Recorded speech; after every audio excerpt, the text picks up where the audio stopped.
भागवत जी में भगवान कन्हैया पहली बार भोले बाबा को सहायता के लिए बुला रहे हैं और वेद व्यास जी ने भागवत जी में लिख दिया। क्या लिख रहे हैं कि घोरांग मादाय शिशो दावत हे दाढ़व करव्याम भगवान प्रपीडे प्राणे समम रोषम समनितो आपिबत पूतनाय लोकपाल धुनी राक्षसी रुधिरासना। भगवान कहते हैं भोले बाबा जहां भी हो जिस हालत में हो शीघ्र आओ। और भोले बाबा का ध्यान किया सोई भोले बाबा आ गए। भोले बाबा आए तो दर्शन नहीं दे रहे किसी को, गुप्त रूप में भगवान ने बुलाया तो भोले बाबा भी गुप्त रूप में आ गए। और जहर कौन पी गए? भोले बाबा। अब भगवान ने स्तनों में जबरदस्ती मुंह लगाया और पूतना के स्तनों के द्वारा प्राण पीने लगे, जोर से खींचने लगे। प्राण निकलना महसूस हुआ, पूतना को लग रहा है हमारे प्राण चले जाएंगे। ये बालक अद्भुत है, बड़ा मायावी है, ये हमें समाप्त कर देगा। तो घबरा गई पूतना, और जब घबराई तो उसी समय उछाल मार दी, उड़ना चाहती है। तो भगवान सोचे ठीक है यहाँ मरोगी तो राजमहल मेरा टूट जाएगा, मेरे बाबा का बना बनाया घर बिगड़ जाएगा। तो भगवान ने भी ताकत लगाई कि चल, क्योंकि होता वही है जो भगवान चाहते हैं। गोस्वामी जी ने मानस में भी संकेत दिया है क्या कि हुई है वही, कि हुई है वही जो राम रचिरा था, हुई है वही।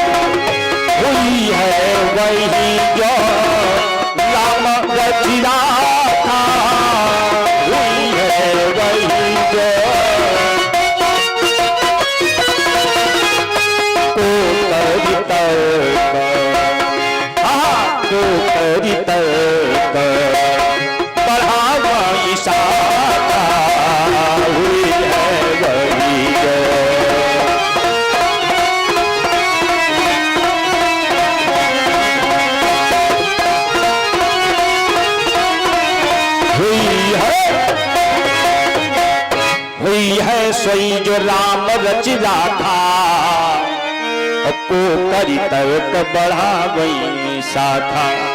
चाहे हम लोग कितना कहें ये सब हमने किया, परंतु ना भैया, क्या होता है? वही होता है जो भगवान चाहता है। बिना भगवान की मर्जी के एक पत्तों, अरे एक पेड़ का पत्ता नहीं हिलता, तो हम तुम तो बहुत गरू हैं, बजनील हैं, कैसे हिल जाएंगे? इसलिए ये सब भगवान की इच्छा है। भगवान कुछ भी कर सकते हैं। इतनी बड़ी विशालकाय पूतना जो ही उड़ना चाहती है भगवान ने उड़ा दिया, और जो ही उड़ाया तो कितने दूर उड़ाया है जहां भगवान ले जाना चाहिए। 5 मील की बगिया है नंद बाबा की, वहीं पर पूतना पहुंच पाई और भगवान ने लगाई अपनी माया की ताकत और प्राण खींच लिए, पान कर गए, प्राण पी गए। और जब प्राण से निस्तेज हो गई वो पूतना, वो शरीर, तो धड़ाम से, और ये देखा इतनी धड़ाम से गिरी पूतना कि 5 मील की बगिया तहेस नहेस, एको पेड़ नहीं बचा कि मिल जाए छोटा मोटा कोई पेड़, पूरा पेड़, पूरी बगिया समाप्त। इतनी विशाल काय है। वेद व्यास जी कहते हैं हाँ इसमें अचंभित ना हो, पूतना का इतना बड़ा विशाल काय शरीर है कि 5 मील की बगिया थी नंद बाबा की बगीचा, एको पेड़ नहीं बचा। तो इसका मतलब है 5 मील से वो ज्यादा बड़ी थी, तब वहीं तो एको पेड़ नहीं बचा। अब इतना बड़ी पूतना है कि का संबोधन करें। हमारे तुम्हारे जैसे आदमी खड़े खड़े होके नाक में घुस जाएंगे और समझ लो हाईवे पुल समझ के निकल ही आएंगे। अब बहुत बड़ी है। अब तमानो माँ ठेला वेला चले जाए ऐसे। ओली कृष्णचंद्र भगवान की जय। अब इधर राजमहल में हल्ला मच गया। गोपियों ने ग्वालों ने देखा कोई राक्षसी गई है और चीख रही थी बहुत जोर से। अब का हुआ यशोदा मैया बाहर आई। अब यशोदा मैया जब आई तो का देखा पालने में लाला नहीं है, कन्हैया नहीं है, तो बिलखने लगी, रोने लगी, मेरा लाला कहाँ गया। अब वो बड़ा हल्ला मच गया। नंद बाबा आ गए, सब गोप आ गए, गोपियां आ गई। क्या हुआ? यशोदा मैया कहती कोई लाला चुरा ले गया। किसी ने कह दिया मैया रो नहीं, एक राक्षसी उड़ी है तुम्हारे घर से। हाँ, और वो बालक लिए थे क्योंकि वो रो रहा था, बोल रहा था। अब सब देखने लगे किधर गई, तो एक ने बता दिया इधर गई है। सब पीछे गए तो का देखा, नगर के बाहर जो बगिया है वही में पूतना पड़ी है, विशाल काय है। सभी ने अपना सीढ़ी बनाया, अपना नसेनी लगाई और चढ़े, देखा कन्हैया छाती मां बैठे खेल रहे हैं। वारे भगवान की लीला अपरंपार है। पूतना तो मर गई, इतनी दूर से भगवान गिरे परंतु भगवान का एक रुआ भी नहीं गिरा। अब भगवान और खेलने में मस्त हैं। अब खेल रहे, सब ने देखा, सब लोग हंसने लगे, रो रहे थे। सबकी हंसी आ गई कि यशोदा तेरा लाला धन्य है, देख बिल्कुल अच्छा है, खेल रहा है। यशोदा मैया ने जो छाती से लगाया बड़ी खुश हो गई। अम्मा का प्रेम है, स्नेह है, देख करके अच्छा हृदय से लगाती हैं। सबने उसी समय सोचा नंद बाबा ये सड़ जाएगी, ये लाश हो जाएगी, बदबू होगा और सब बीमार होएंगे, क्या करें। नंद बाबा ने कहा इस पूतना को टुकड़ों में नहीं विभाजित करना, बहुत बड़ी है। ऐसा करो जितने भी जंगल को इसने नष्ट किया है और सारी लकड़ियां उड़खा दो और इसकी बना दो चिता और छुआ दो माचिस, लगा दो आग। वहीं पर पूतना को अंतदाह क्रिया कर दी गई। बोलिए श्री कृष्णचंद्र भगवान की। तो ये पूतना कौन है? हमारे गुरुजी सुनाएंगे।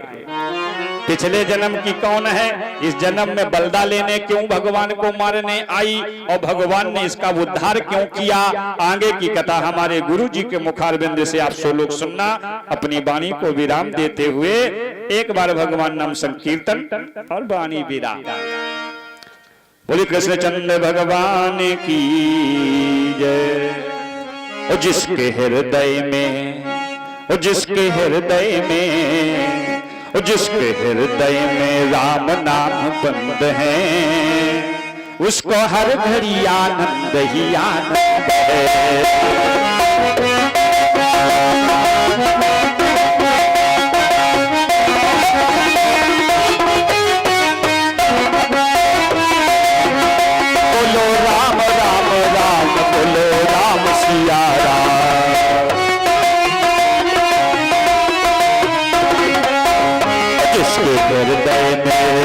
जिसके हृदय में, जिसके हृदय में राम नाम बंद है, उसको हर घड़ी आनंद ही आनंद है।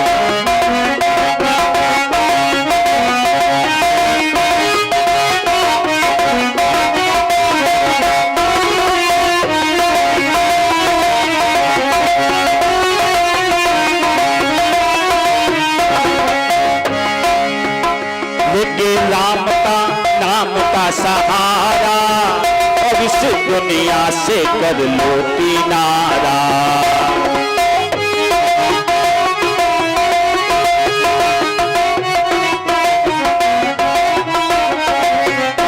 लेकिन राम का नाम का सहारा इस दुनिया से कर लो किनारा। जिसके राम जी, जिसके राम जी, जिसके राम जी रजा है, उसको हर घड़ी